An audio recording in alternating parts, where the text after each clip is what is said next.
Oi, benção. Com certeza, uma das coisas que mais me fizeram assistir Ataque dos Titãs até o final foram os mistérios dessa bomba. Claro, a trilha sonora é tipo a coisa mais bonita que eu já escutei na vida, e a animação de todas as temporadas supera a maioria dos animes hoje em dia, mesmo que isso não seja lá tão difícil assim. Só que essa sensação de saber tanto quanto os personagens que estão ali no meio da história é imersivo pra um caralho. Daí a gente vai ter mistérios que não são lá tão relevantes pra obra, como a teoria do Eren da história terem tido um filho, ou o porquê da Sasha comer tanto, ou mistérios que levaram 3 temporadas inteiras pra serem solucionados, que é o porão, caso tu não tenha assistido o anime. E falando nisso, meio que esse vídeo é feito pra quem já viu o anime e tá aqui pra relembrar os momentos bons. É meio óbvio, mas assistir toda a trajetória dos caras sem saber do que eu vou falar aqui agora é com certeza uma das experiências que existem. Hoje em dia, além de ser difícil encontrar uma menina que não trabalha no job, é fácil descobrir de onde os titãs vieram. Só que lá atrás, enquanto a gente ainda tava acompanhando o Eren vendo a cidade que ele cresceu sendo destruída e a vida dele mudando pra sempre, esse era um dos maiores mistérios da série. Toda a tropa de exploração fica se sacrificando várias e várias vezes pra tentar conhecer um pouco mais sobre esses titãs lindos aí. E todas as vezes, o trabalho dos caras é tão útil quanto pagar R$6,50 num copo do Burger King, mesmo que tenha vários de graça na praça de alimentação. E fora que também é meio doido pensar como diabos a humanidade conseguiu construir 3 muralhas gigantes enquanto era exterminada por esses bichos aí de 15 metros de altura. Bom, a gente acaba descobrindo que na real a humanidade não foi extinta e que as muralhas foram tudo construídas numa ilha gigante chamada Paradis. Para proteger os moradores dela, o rei de 100 anos atrás fugiu de um outro continente até essa ilha, pegou os poderes dos titãs e construiu todas as muralhas que a gente vê no anime. Esse continente tinha uma sociedade bem mais avançada em relação à tecnologia que tinha dentro das muralhas. Pra você ter noção, os caras tinham o WhatsApp 2 lá.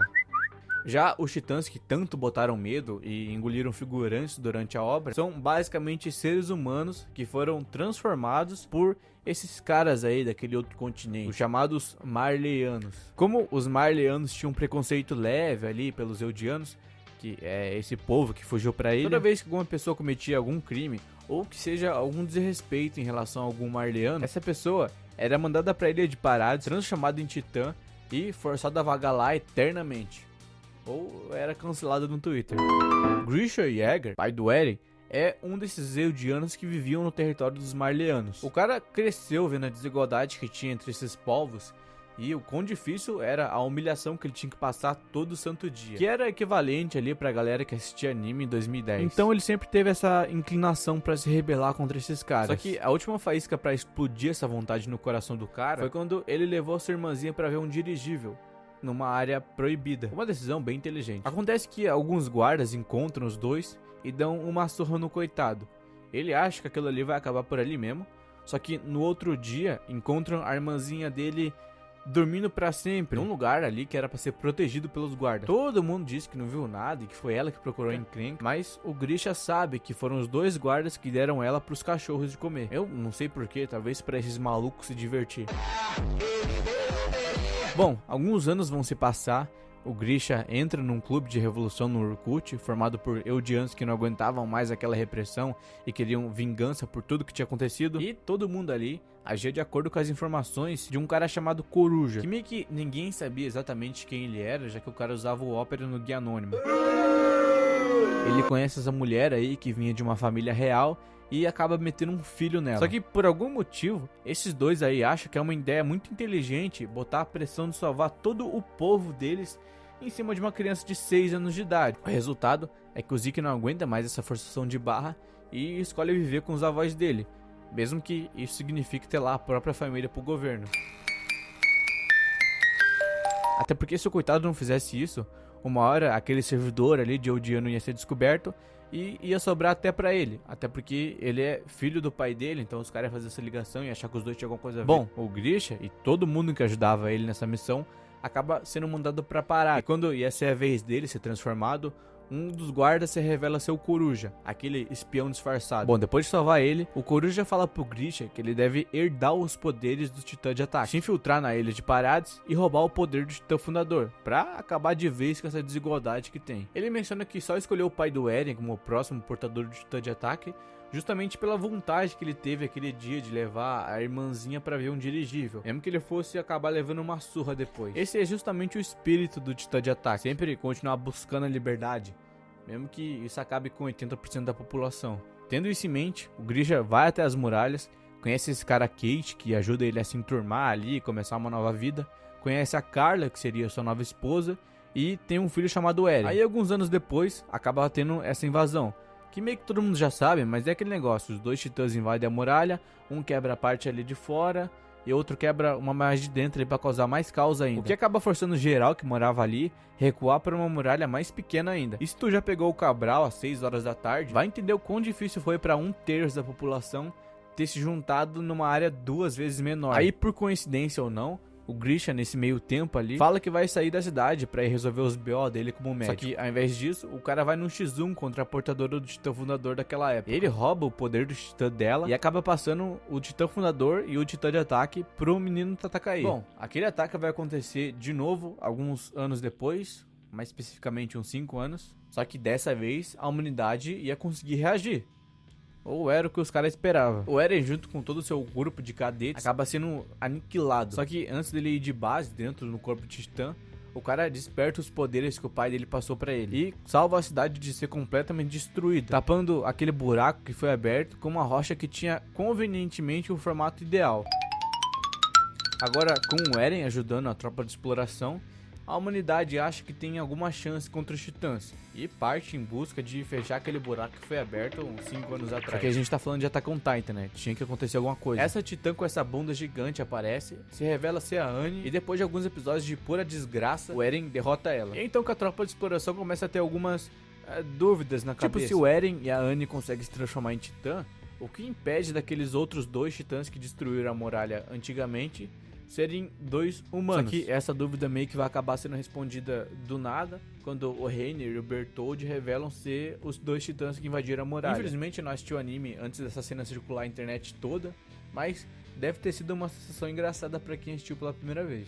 A batalha mais foda do anime começa, o Eren é derrotado e acaba quase sendo levado pra Marley.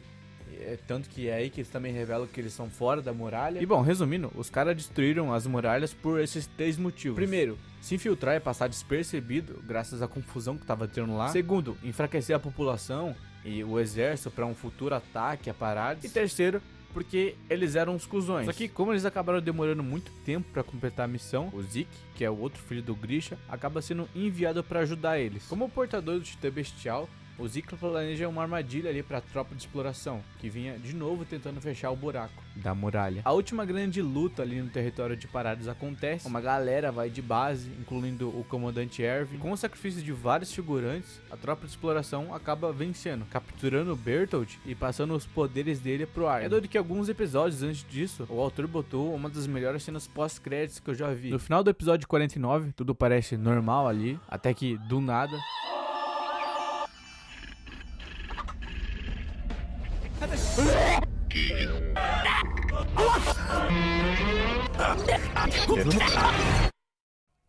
E esse anime é cheio desses foreshadows aí, como por exemplo essa cena em que o Eren, criança, corre pra ver os soldados da tropa de exploração. Até ali parece tudo normal, quer dizer, não tão normal assim, mas se você reparar bem, tem uma figura ali no meio da cena que é claramente o Eren revisitando as memórias do passado. Até na época que não tinha sido revelado que o Reiner era o titã blindado, a gente tem essa cena dele aí ameaçando morder a própria mão pra se transformar. Mas enfim, 4 anos se passam, o Eren se infiltra em Marley, impede o ataque a Parades e monta uma facção ali que pretendia destruir o mundo inteiro, menos a ilha. Um plano bem tranquilo. Só que pra esse plano funcionar, ele ia precisar da ajuda do macaco. Depois dos caras sofreram pra caramba e conseguir fazer contato de uma forma meio estranha ali, o Eren consegue contato com essa mina chamada Ymir, que é a primeira possuidora dos poderes lá dos titãs. E aí que a gente tem o clímax da história e toda a verdade revelada. Mas antes de eu dizer tudo, aproveita e deixa o like. Basicamente, a Ymir era uma escrava que acabou tendo contato ali com a forma de vida suprema. Com esse novo poder, ela ajuda o seu rei a ganhar cada vez mais poder e mais território. Mas se você estivesse perguntando o porquê de uma deusa ficar servindo a porra de um rei aleatório ali, eu devo dizer que o seu envolvimento com o vídeo tá do jeito que eu queria.